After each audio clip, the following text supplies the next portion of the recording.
तो आज हम लोग का ये फर्स्ट लेक्चर है सी प्रोग्रामिंग का, राइट? तो अभी हम लोग क्या करने वाले हैं, सी प्रोग्रामिंग स्टार्ट करने जा रहे हैं। तो इस पूरे सीरीज में हम लोग बेसिक्स मतलब सी प्रोग्रामिंग लैंग्वेज सीखेंगे। इसके साथ साथ इसके बाद जो अगला कोर्स आएगा वो इसी में डेटा स्ट्रक्चर्स आएगा सी में, राइट? फिर उसके बाद हम लोग दूसरा लैंग्वेज एक और सीखेंगे, that is C plus plus. तो अभी तो जल्दी स्टार्ट ही हो रहा है, राइट? तो स्टार्ट करने से पहले हम लोग कुछ बेसिक चीज के बारे में देख लेते हैं, दैट इज कुछ बेसिक हेडिंग जो हमने स्टार्टिंग किया है कंप्यूटर में। यहाँ आप देख सकते हैं input and output devices, right? तो इनपुट डिवाइस क्या होता है? Device through which we can give input to the system is called as input device, like keyboard and mouse. बहुत जनरल से डेफिनेशन है, कोई बहुत बड़ी चीज नहीं है, राइट? ऐसे डिवाइसेस जिसके थ्रू हम लोग कंप्यूटर में इनपुट दे सकते हैं उसको हम लोग क्या बोलते हैं, इनपुट डिवाइसेस कहते हैं, राइट? जिससे हमारे पास क्या हो गया, कीबोर्ड हो गया, माउस हो गया, ये सब क्या है हमारे पास input device. Output devices, computer जिस तरीके से जिसके थ्रू हमको मतलब आउटपुट दे सकता है, तो वो क्या होता है हमारे पास आउटपुट डिवाइस आ जाता है, राइट? जैसे मॉनिटर हो गया, स्पीकर हो गया, ये आउटपुट डिवाइसेस के कैटेगरी में आ जाएंगे। अच्छा, इसमें क्वेश्चन है क्या कि प्रिंटर और स्कैनर को किसके कैटेगरी में डालेंगे, राइट? तो प्रिंटर क्या करता है हमारे पास, एक कोई हमारे पास सॉफ्ट कॉपी होता है उसको हार्ड कॉपी में कन्वर्ट करता है, राइट? सो प्रिंटर क्या होगा हमारे लिए, एक आउटपुट डिवाइस होगा। और स्कैनर की बात करें तो स्कैनर क्या होगा हमारे लिए, एक इनपुट डिवाइस होगा। क्यों? क्योंकि ये स्कैनर जस्ट अपोजिट करता है प्रिंटर का। क्या आप हार्ड कॉपी देते हैं, आपको सॉफ्ट कॉपी अंदर में देता है, तो वो क्या एक तरीके से इनपुट डिवाइस है। तो हम लोगों ने स्टार्टिंग में ये चीज देख लिया, इनपुट एंड आउटपुट डिवाइसेस क्या होगा। नेक्स्ट टॉपिक जो हम लोग देखना है इसमें, अभी आज बेसिक ही इनपुट, राइट? दूसरा क्या है हमारे पास, सीपीयू। तो सबको पता है क्या होता है ये, सेंट्रल प्रोसेसिंग यूनिट, इसको हम लोग ब्रेन भी कहते हैं, राइट? कंप्यूटर का ब्रेन भी है ये। तो ये चीज क्लियर हो गया, ये पॉइंट। ऑल द कंप्यूटर तो ब्रेन है, तो सारे जितने भी आपके पास ऑपरेशन होता है, अरिथमेटिक ऑपरेशन हो गया, लॉजिकल ऑपरेशन हो गया, कोई भी अगर हम ऑपरेशन कर रहे हैं तो वो सीपीयू के थ्रू ही हो, राइट? अच्छा, सीपीयू में जो सबसे इंपॉर्टेंट चीज होता है वो क्या होता है हमारे पास, मेमोरी स्टोरेज। ये पॉइंट सबसे इंपॉर्टेंट होता है। बाकी उसके ऑपरेशन तो है ही, लेकिन जो सबसे ज्यादा इंपॉर्टेंट पॉइंट होता है वो होता है हमारे पास मेमोरी स्टोरेज। अच्छा, मेमोरी स्टोरेज अगर देखा जाए किसी भी सीपीयू के अंदर, जनरली अगर आप मार्केट में कहीं भी जाएंगे, कंप्यूटर ले या फिर लैपटॉप ले, तो आपके अंदर ये तीन चीज इनबिल्ट मिलेगा, राइट? ये तीन टाइप के मेमोरी सिस्टम आपको इनबिल्ट मिलेगा। एक होगा कैशे, दूसरा हमारे पास क्या है, रैम, और तीसरा क्या है हमारे पास, हार्ड डिस्क। ठीक, ये तीन डिफरेंट टाइप के मेमोरी स्टोरेज यूनिट होता है। अच्छा, देखो, सीपीयू जो होता है हमारे पास क्या होता है, कोई एक मतलब मशीन ही है, राइट? और ह्यूमन का जनरल टेंडेंसी क्या होता है कि हमेशा हम लोग उस मशीन से मैक्सिमम एफिशिएंसी निकालना चाहते हैं, राइट? कोई भी मशीन अगर हमको दे दी जाए तो हम उससे क्या निकालना चाहते हैं, मैक्सिमम आउटपुट निकालना चाहते हैं। और वही मैक्सिमम आउटपुट यहाँ पे हम लोग को देखने को मिला, दैट इज आइडियल बिहेवियर। जो हम लोग यहाँ पे आइडियल बिहेवियर की बात कर रहे हैं वो सीपीयू का मैक्सिमम आउटपुट है क्या, कि लो प्रोसेसिंग टाइम हो उसका, हाई मेमोरी स्टोरेज हो, राइट? एंड लो कॉस्ट हो, यानी सबके लिए अफोर्डेबल। तो ये तीन चीज अगर कोई पर्टिकुलर सीपीयू पोजेस करता है तो वो एक आइडियल सीपीयू होगा, या फिर कह सकते हैं वो सीपीयू मतलब अच्छा सीपीयू माना जाएगा, राइट? और ये तीन चीज प्रोसेस करने के लिए ये तीन डिफरेंट मेमोरी सिस्टम की आपको रिक्वायरमेंट होती है। तो यहाँ पे क्वेश्चन लिखा ना कि हम लोग तीन डिफरेंट मेमोरी क्यों रखते हैं, क्योंकि इन तीन डिफरेंट मेमोरी को कलेक्टिवली जब हम लोग रखेंगे तो सीपीयू क्या होता है, हमारा आइडियल बिहेवियर की तरह काम करता है, राइट? कैसे? जैसे अगर यहाँ पे कैशे जो है हमारे पास, राइट, ये क्या होता है, इसका जो होता है हमारे पास लो प्रोसेसिंग टाइम होता है, स्टोरेज भी लो होता है, प्रोसेसिंग टाइम भी लो है इसका, और इसका जो कॉस्ट होता है वो बहुत हाई होता है, राइट? वहीं अगर हम लोग रैम की बात करें तो रैम का मॉडरेट है, मतलब मॉडरेट स्टोरेज है, मॉडरेट प्रोसेसिंग टाइम है, एंड जो उसका कॉस्ट है वो भी ज्यादा नहीं आता। लेकिन उधर ही हम लोग अगर हार्ड डिस्क की बात करते हैं, हार्ड डिस्क का हाई प्रोसेसिंग टाइम होता है, सबसे ज्यादा प्रोसेसिंग टाइम हार्ड डिस्क को एक्सेस करने में लगता है, राइट? फिर इस बात क्या होता है, इसका मेमोरी स्टोरेज हाई होता है, एंड कॉस्ट सबसे लो इसी का होता है, हार्ड डिस्क का ही सबसे लो कॉस्ट होता है। तो हम लोग देख रहे हैं ना कि अगर हमको लो प्रोसेसिंग टाइम वाला एलिमेंट अगर हमको चाहिए तो उसके लिए क्या है, हमारे पास कैश है। कैश हमको लो प्रोसेसिंग टाइम देता है, मतलब हम लोग फास्ट फाइल को एक्सेस कर सकते हैं, राइट? अगर हमको हाई मेमोरी स्टोरेज चाहिए उसके लिए हमारे पास क्या है, हार्ड डिस्क है। और कलेक्टिवली इन तीनों को रख लेंगे हम लोग तो हमको क्या होगा, लो कॉस्ट हमारा आएगा, राइट। अगर कोई चाहे कि नहीं मैं पूरा कैशे ही भर दूं, तो कैशे का प्रोसेसिंग टाइम तो लो है, बट उसकी कॉस्ट बहुत ज्यादा हाई है, राइट। तो इसलिए हम लोग ये तीन कलेक्टिवली डिफरेंट मेमोरी स्टोरेज को रखते हैं, जिससे हमारा जो सीपीयू होता है वो एक आइडियल सीपीयू की तरह क्या करता है, बिहेव करता है। अच्छा, इसमें एक चीज और इम्पोर्टेंट है यहाँ पे, एसेंशियल मेमोरी। एसेंशियल मेमोरी का मतलब ये बात कि देखो, अगर हमारे पास ये हार्ड डिस्क वाला जो पार्ट हम लोग देख रहे हैं, अगर ये हार्ड डिस्क ना भी रहे ना, हमारे पास अगर हार्ड डिस्क ना भी है, तब भी हमारा क्या होगा, सीपीयू आराम से चलेगा, उसमें कोई दिक्कत नहीं है। ऑल्दो अगर आज के टाइम में अगर हम लोग कहीं भी मतलब पीसी लेने जाएंगे तो हार्ड डिस्क इनबिल्ट मिलता है, बट अगर हमको हार्ड डिस्क नहीं भी दिया है ना, राइट, अगर आप सीपीयू में हार्ड डिस्क हटा दें, तभी आपका ये जो सीपीयू है ना आराम से चलेगा। तो यानी जो एसेंशियल मेमोरी स्टोरेज है सीपीयू के लिए, वो कैशे है और क्या है हमारे पास, रैम है। ये तो एसेंशियल होता है, ये होना जरूरी है। विदाउट दिस आप सीपीयू को एक्सेस नहीं कर सकते, आप अपने पीसी को एक्सेस नहीं कर पाएंगे, राइट। बट अगर हार्ड डिस्क है तो अच्छी बात है, अगर नहीं है तो भी आपका सीपीयू तो चल ही जाएगा, बाकी काम हो गया ना। अच्छा, दूसरा पॉइंट इसमें और इम्पोर्टेंट है, इन सबको मैं हटा देता हूँ। ये जो हमारे पास ऊपर के दो, जो दो है ना, कैशे और रैम, ये क्या होता है हमारे पास, टेम्पररी मेमोरी स्टोरेज भी कहते हैं। इनको क्या कहते हैं हम लोग, मैं यहाँ पे लिख देता हूँ, temporary memory storage.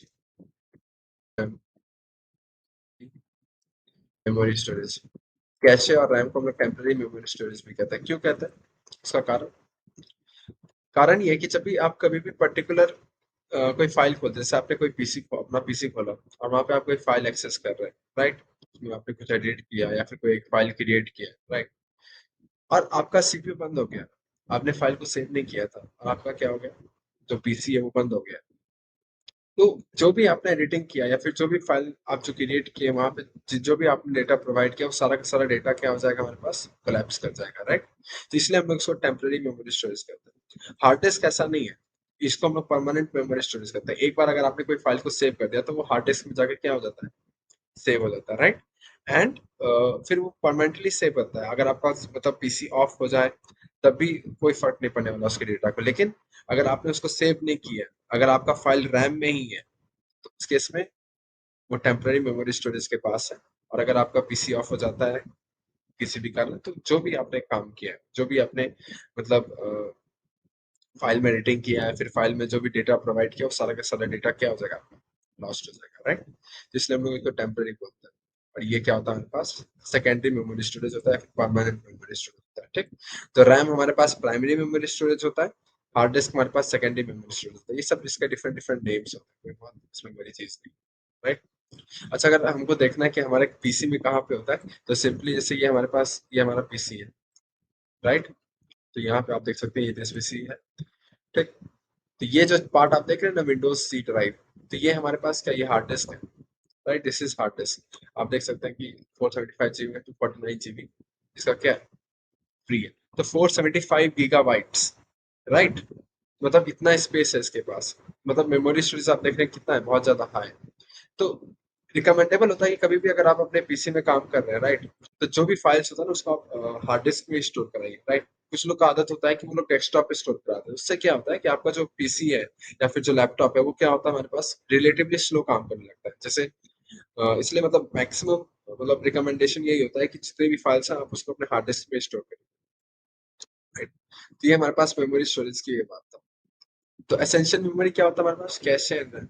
Without cache and RAM you can not run a PC, ठीक। सीपीयू के लिए एसेंशियल कैशे और रैम होता है, हार्ड डिस्क हो या ना हो कोई फर्क उससे पड़ने वाला नहीं, ठीक।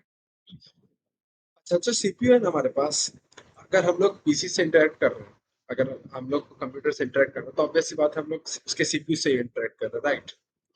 तो सीपीयू जो होता है हमारे पास, वो जनरली बाइनरी लैंग्वेज अंडरस्टैंड करता है। कैसा लैंग्वेज अंडरस्टैंड करता है, सीपीयू हमारे पास बाइनरी लैंग्वेज अंडरस्टैंड करता है, राइट। इट अंडरस्टैंड्स, एक second, it understand binary language.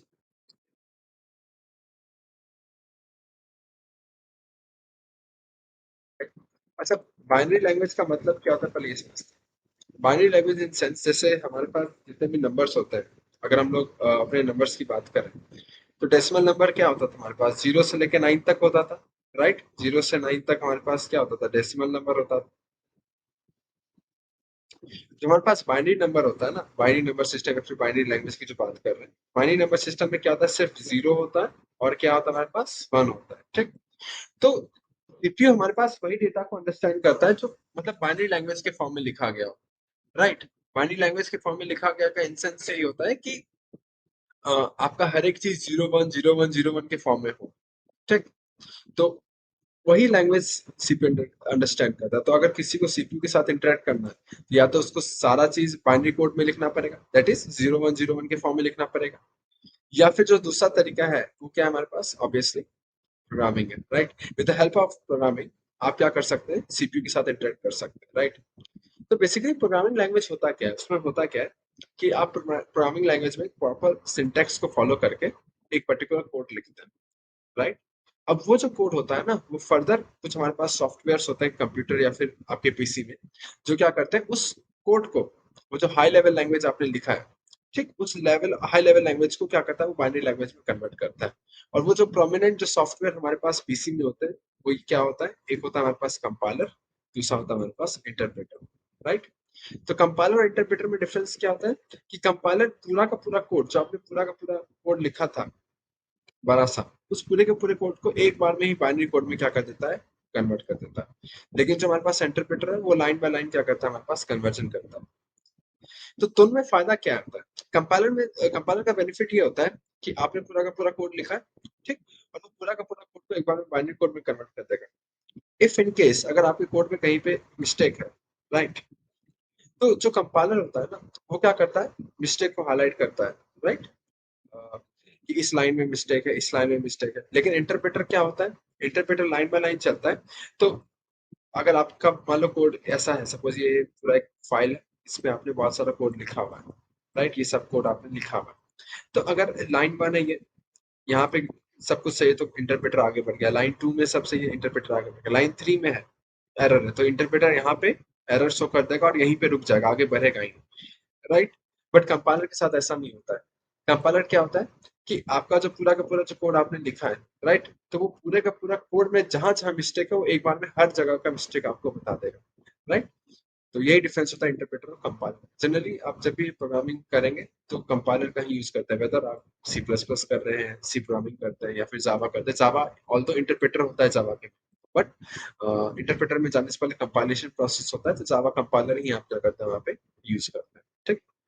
तो एक बेसिक डिफरेंस समझ में आया कि कंपाइलर और इंटरप्रेटर क्या होता है, कि कंपाइलर पूरे कोड को एक बार में ही बाइनरी लैंग्वेज में कन्वर्ट कर देता है और इंटरप्रेटर क्या होता है, लाइन बाय लाइन कन्वर्जन करता है। तो जिस लाइन में एरर आ गया उस लाइन पे ही इंटरप्रेटर रुक जाएगा। लेकिन कंपाइलर क्या होता है कि पूरा कोड को एक बार में कंपाइल कर देगा और पूरे कोड में कहा जहां जहां एरर है वो सारा हर पॉइंट पे आपको एरर बताते रहेगा। ठीक। इसको हम एग्जांपल से भी समझेंगे। तो बेसिकली कंपाइलर और इंटरप्रेटर ऐसे तो सॉफ्टवेयर है जो आपके हाई लेवल लैंग्वेज, यानी जो प्रोग्रामिंग लैंग्वेज में आपने जो कोड लिखा है उस कोड को बाइनरी कोड में क्या कर देता है, आसानी से कन्वर्ट कर देता है।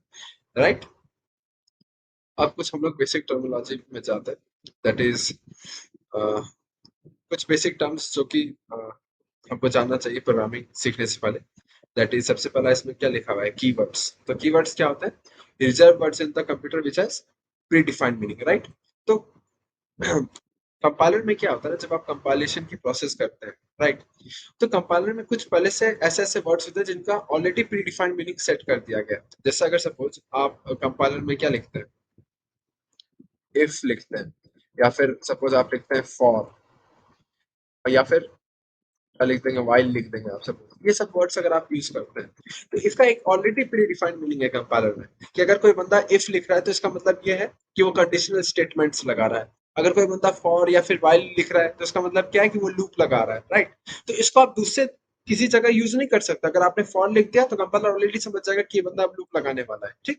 तो इन्हीं वर्ड्स को हम लोग क्या बोलते हैं, कीवर्ड्स बोलते हैं। तो कीवर्ड्स को आप दूसरे जगह कहीं किसी दूसरे काम के लिए यूज ही नहीं कर सकते, इनका प्री डिफाइंड मीनिंग है। ये जिस काम के लिए बने गए उसी काम के लिए आप इसको यूज कर सकते हैं। राइट। तो ये होता है हमारे पास कीवर्ड्स।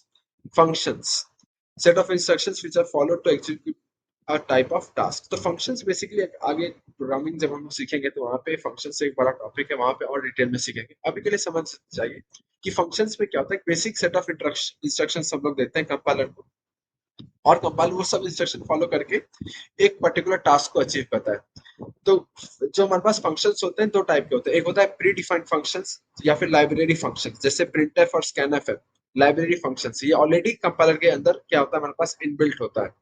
और एक होता है यूजर डिफाइंड फंक्शंस जो हम लोग खुद अपने हिसाब से क्या करते हैं क्रिएट करते हैं। ठीक, तो दो डिफरेंट टाइप के फंक्शंस होते हैं, एक होता है हमारे पास लाइब्रेरी फंक्शंस एंड दूसरा क्या होता है हमारे पास user defined function. Library functions क्या होता है, ऑलरेडी क्या होता है हमारे पास कंपाइलर के अंदर प्रेजेंट होता है, और जो यूजर डिफाइंड फंक्शंस होते हैं वो हम लोग खुद क्या करते हैं क्रिएट करते हैं। ठीक, जैसे अगर प्रिंटफ है हमारे पास, तो प्रिंटफ का क्या टास्क होता है, कोई भी अगर हम लोग फंक्शन की जब भी बात करते हैं तो कोई ना कोई पर्टिकुलर टास्क करता है, तो प्रिंटफ का टास्क क्या होता है आउटपुट को प्रिंट करना।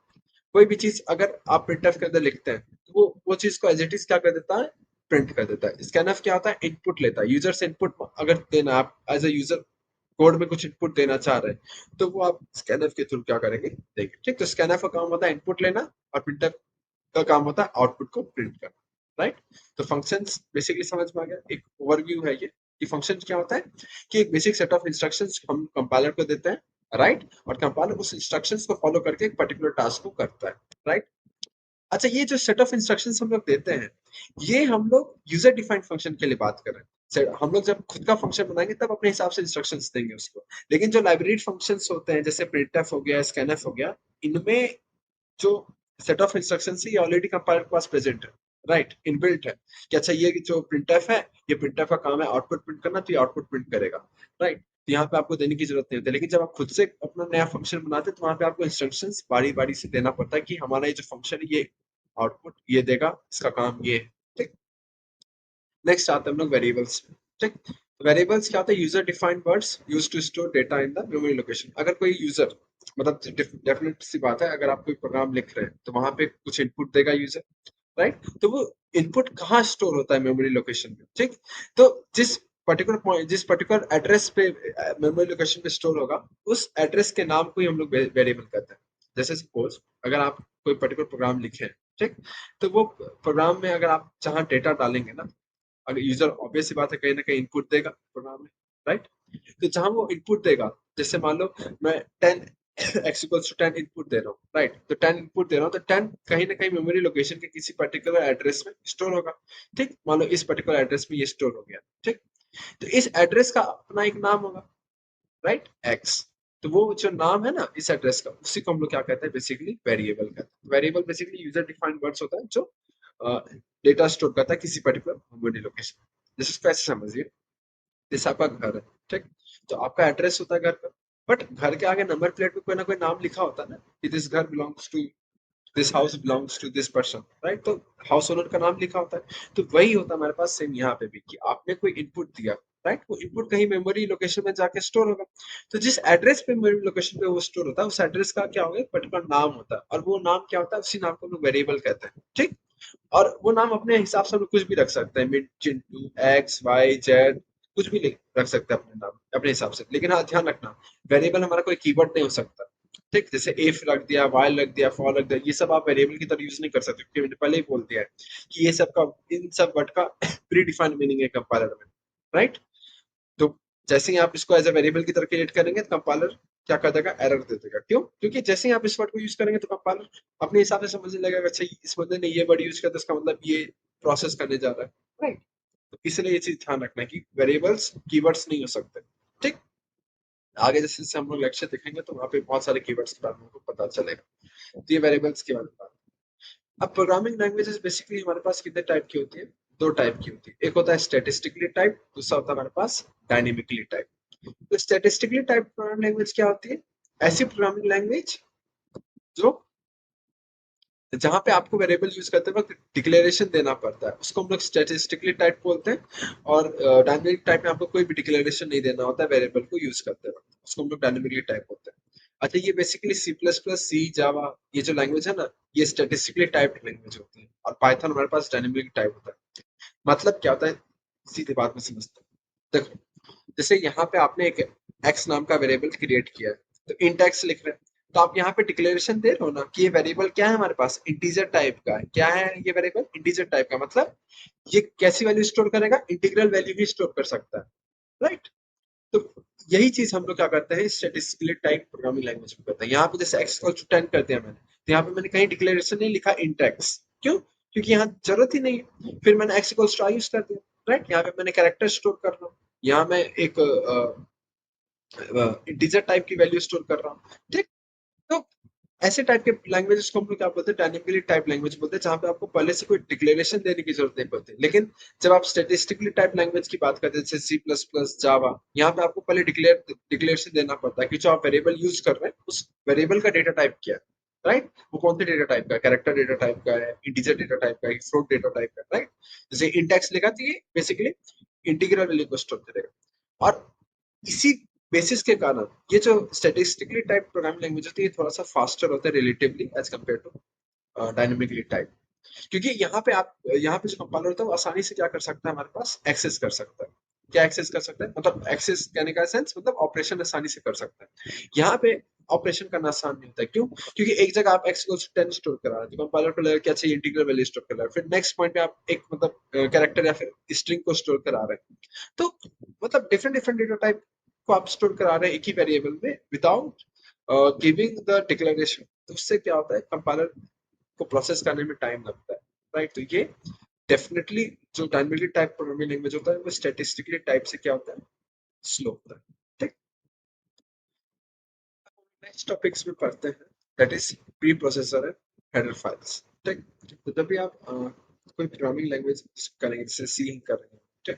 तो स्टार्टिंग ऑफ द कोड हम लोग कुछ इस टाइप्स का टर्म यूज करते हैं, hash include stdio dot h, right? Hash define x equals to 4, ये सब मैक्रो, ये तो मैक्रो वैल्यू है, राइट? मतलब हैश का टर्म कुछ डालेंगे हम लोग, ठीक? तो जो हैश के आगे वाला पार्ट जितना भी होता है, इसको हम लोग क्या बोलते हैं, प्री प्रोसेसर डायरेक्टिव्स कहते हैं, ठीक? ये सब का मतलब हम लोग समझेंगे। और ये stdio.h जो आप यहाँ देख रहे हैं ये क्या होता है, हेडर फाइल होता है। देखो पता क्या है कि जब भी आप पर्टिकुलर कोड लिखते हैं, मैंने कोई कोड लिखा, ठीक? फिर उसको मैं क्या करूंगा, कहीं ना कहीं जाके सेव करूंगा, ठीक? और जब उस फाइल को मैं सेव कर लिया कहीं पे, और फिर जब उसको कंपाइलर में लाके या फिर टर्मिनल में जाके हम लोग जब उसको कंपाइल करते हैं, तो कंपाइलेशन प्रोसेस से पहले क्या होता है, प्री प्रोसेसिंग का प्रोसेस होता है। प्री प्रोसेसिंग प्रोसेस में क्या होता है कि जो हैश वाले टर्म आप जितने भी देख रहे हैं ना, आप प्रोग्राम कोई भी सैंपल प्रोग्राम देख लीजिए, वहां पे आपको हैश वाला टर्म स्टार्टिंग में दिखेगा। कोई भी जो स्टार्टिंग जितने भी कोड करेंगे तो वहां पे हैश से ही आप स्टार्ट करते हैं, ठीक? ये जो हैश वाले टर्म देखते हैं ना, ये वाले टर्म कंपाइलेशन के पहले की बात कर रहा हूँ, ठीक? आपने फाइल को सेव किया, आप टर्मिनल पे गए, वहां पे कंपाइल कराने जा रहे हैं, तो जब कंपाइलेशन होता है उससे जस्ट पहले प्री प्रोसेसिंग का काम होता है। प्री प्रोसेसिंग में क्या होता है कि जितने भी हैश वाले टर्म होते हैं, हैश के आगे जितना जो भी कमांड लिखा गया, हैश इंक्लूड stdio.h, तो ये क्या करेगा, ये हमारे कोड में stdio.h फाइल जो होता है उसको इंक्लूड कर देगा। इसको इंक्लूड कर देगा हमारे पास, इसको मैं यहाँ लिख देता हूँ, stdio.h फाइल को इंक्लूड कर देगा कोड में, stdio.h फाइल इंक्लूड कर देगा, ठीक? सिमिलरली अगर हम लोग बात करें यहाँ पे, जैसे हैश डिफाइन x4 लिख दिया मैंने, तो आगे प्रोग्राम में जहां जहां x रहेगा, कैपिटल एक्स, तो वहां ऑटोमेटिकली 4 क्या हो जाएगा, आ जाएगा, ठीक? तो कहने का मतलब क्या होता है कि प्री प्रोसेसिंग में जितने भी हैश वाले टर्म होते हैं, हैश वाले जितने भी कमांड्स लिखे गए होते हैं, हैश के आगे जो जो कमांड्स लिखा गया होता है वो सारा कमांड्स क्या होता है, फॉलो होता है, ठीक? उसके बाद कंपाइलेशन का प्रोसेस होता है। हैश इंक्लूड stdio.h लिखा है, तो stdio.h जो फाइल है, stdio.h क्या है एक्चुअली में, एक हेडर फाइल है, यहाँ लिखा मैंने, एक फाइल का नाम है stdio.h, ठीक?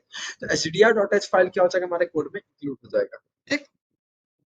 और भी हम लोग हेडर फाइल यूज करते हैं, हैश इंक्लूड stdlib.h, राइट? तो stdlib.h फाइल इंक्लूड हो जाता है। तो मतलब जब भी हमारे पास प्री प्रोसेसिंग का टाइम होता है, तो प्री प्रोसेसिंग के वक्त क्या होता है, जितने भी हैश वाले टर्म्स आपको देख रहे हैं, जिनको हम लोग प्री प्रोसेसर डायरेक्टिव्स कहते हैं, right?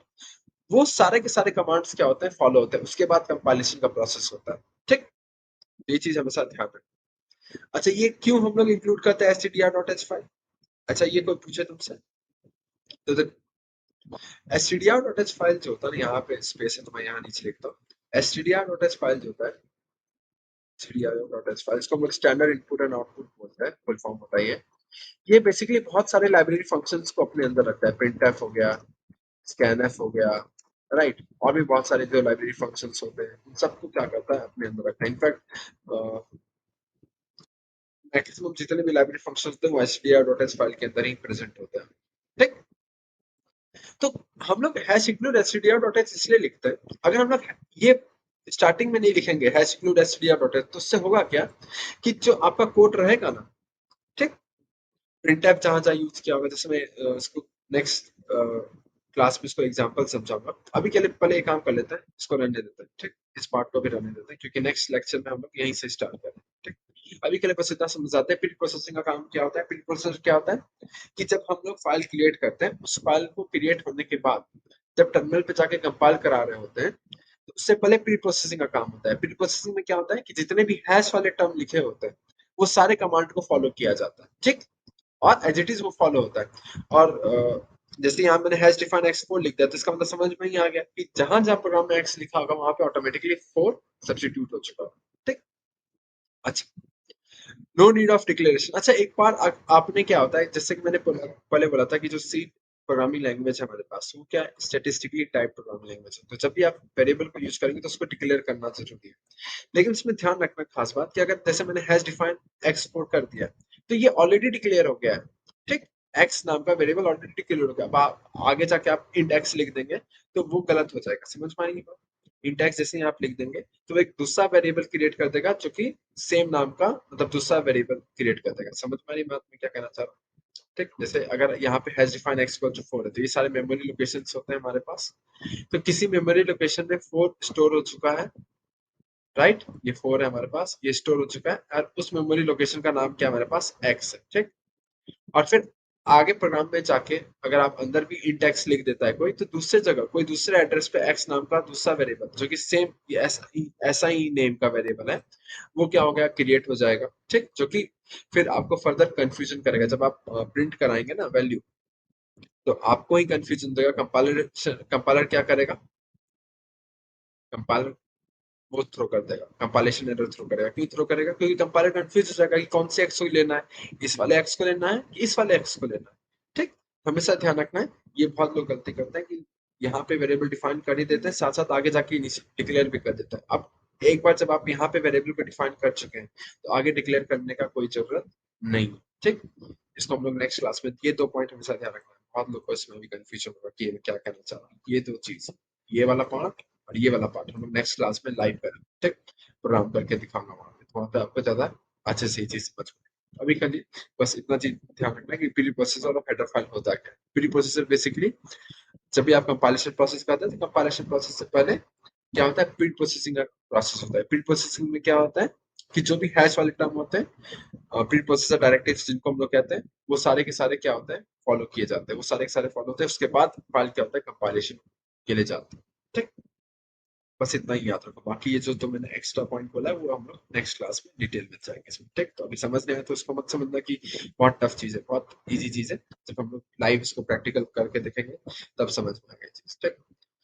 Inside working of compiler, तो कंपाइलर के अंदर कैसे वर्किंग होता है, देखो। पहले सबसे पहले अगर जैसे मैं सी लैंग्वेज लिखता हूँ, ठीक, तो सी का कोड लिख दिया मैंने, और फिर जिस जहां मैंने कोड लिखा है, जैसे मान लो नोटपैड में लिखा है या फिर वीएस कोड में लिखा है, तो मैं फाइल को क्या करूंगा, सेव करूंगा, ठीक। और सपोज मैंने फाइल ius.c के नाम से सेव किया, ठीक, ये मेरा फाइल का नाम ius.c। हमेशा ध्यान रखना कि यहाँ डॉट सी का एक्सटेंशन लगाना जरूरी है। क्यों लगाते हैं डॉट सी का एक्सटेंशन, डॉट सी का एक्सटेंशन इसलिए लगाते हैं ताकि जो हमारे पास कंपाइलर है, इसको समझ में आ जाए कि अच्छा ये सारी जो फाइल्स है हमारे पास, इन सारी फाइल्स जो है ये हमारे पास सी लैंग्वेज में कोड की गई। अगर मैं जावा में लिखता तो डॉट जावा लिख देता, अगर मैं एचटीएमएल में लिखता तो डॉट एचटीएमएल लिख देता, अगर मैं सी प्लस प्लस में लिखता तो डॉट सीपीपी लिख देता, राइट। तो उस केस में कंपाइलर को क्या समझ में आ जाता कि ये जो फाइल है हमारे पास, ये इस फाइल में सी प्लस प्लस का कोड लिखा हुआ है, इस फाइल में जावा का कोड लिखा हुआ है, इस फाइल में एचटीएमएल का कोड लिखा हुआ है, राइट। तो आयुष डॉट सी से क्या समझ में आएगा कंपाइलर को कि ये जो फाइल है, इस फाइल में सी लैंग्वेज का कोड लिखा हुआ है, ठीक। अब फिर ये जो मैंने फाइल सेव किया, जब मैं टर्मिनल पे जाता हूँ, ऐसे अब जब मैं करके दिखाऊंगा, तो मैं ice.c फाइल कर दूंगा सेव, और डायरेक्ट टर्मिनल पे जाके रन करा दूंगा, तो वहां पे कुछ ये चीज नहीं दिखेगा। ये सब अंदर की बात है जो कि हमको बाहर दिखती नहीं है, ठीक। अंदर होता क्या है कि जो ice.c फाइल होता है ना, जब आप कंपाइल कराने जाते हो, तो ये सबसे पहले प्री प्रोसेसिंग में जाता है। तो जैसे ये प्री प्रोसेसिंग में जाता है, तो ये ice.c से इसका एक्सटेंशन ice.i में कन्वर्ट हो जाता है, राइट। और फिर ये कंपाइलेशन के लिए जाएगा, तो जैसे कंपाइलेशन में जाएगा तो ius.i से ये ius.obj के फॉर्म में आ जाएगा, ठीक, इसका एक्सटेंशन। फिर लास्ट में लिंकिंग का प्रोसेस होता है, तो लिंकर में जैसे जाएगा तो फाइनली हमको जो आउटपुट फाइल मिलेगा वो ए डॉट आउट के फॉर्म में मिलेगा, ठीक, by default A dot out के फॉर्म में मिलता है, ठीक। तो हमारा नाम क्या था फाइल का, आयुष था, लेकिन जो आउटपुट फाइल मिलेगी वो हमको by default A dot out के फॉर्म में मिलती है, ठीक। अच्छा, अपने हिसाब से अगर कोई चाहे कि नहीं मेरे को ए डॉट आउट के नाम में नहीं जाना, मेरे को आयुष डॉट आउट के फॉर्म में ही चाहिए, तो वो भी हम लोग क्या कर सकते हैं, कर सकते हैं अपने हिसाब से, क्या कर सकते हैं, आउटपुट फाइल क्या कर सकते हैं, क्रिएट कर सकते हैं, ठीक। तो आज के लिए हम लोग बेसिकली इतना ही रखते हैं। तो हम लोग ने बेसिकली सी प्रोग्रामिंग लैंग्वेज का आज फर्स्ट लेक्चर था, तो यहाँ पे बहुत सारे बेसिक बेसिक जो कवर करना था वो सब हमने कर लिया, ठीक। थोड़ा सा ये हो सकता है फास्ट हो, लेकिन सब थ्योरी वाली पार्ट थी, कोई बहुत बड़ा चीज नहीं था आज के, ठीक। तो होपिंग कि आपको ये लेक्चर क्या होगा, समझ आया होगा, and you must have enjoyed the lecture, right. Wait for the next lecture, next lecture में हम लोग आगे की तरफ सीखेंगे, ठीक। तब तक के लिए टाटा बाय बाय।